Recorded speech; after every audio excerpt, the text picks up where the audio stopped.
Ketdi, o'qing. Assalomu alaykum. Hozir men sizlarga Marhaba Karim va qalamlariga mansub shayximiz Muhammad Sodiq Muhammad Yusufning otalari Muhammad Yusuf Qori dadaga bag'ishlangan she'rni o'qib beraman. Qattiqroq gapirib. Sihatgohga olib keldilar 80 yoshli Qori dadani.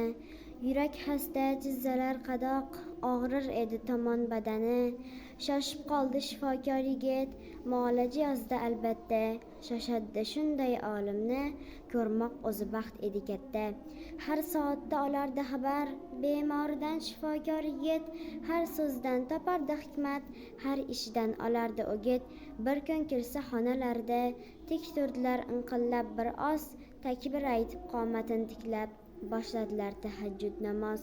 Komil iymon e'tiqodi ila ruku sajda benuqson mumtoz. Shu zaynda har ikkini tunda o'qirkanlar 100 rakat namoz.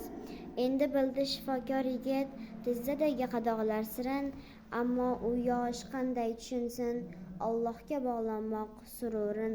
U bir kuni jon Qori dada nafl namoz o'qimang dedi.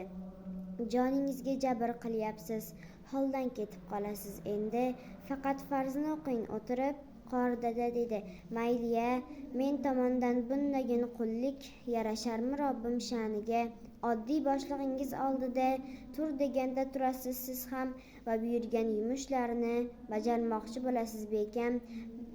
Bir ish buyurgan boshlig'ingizga sizda shuncha e'tiqod mana o'tirib olib roz aytamanmi? Yaratib rizq bergan Robbiga egil deganda egilib, yur deganda yurib turmaymi? Yurma degan yo'ldan tiyilib, yur deganda yurib turmaymi? Farz amallar qarzin, u haqqa muhabbatin ko'rsatmoq uchun nafl ham shart o'zimga uning muhabbatini uyg'otmoq uchun.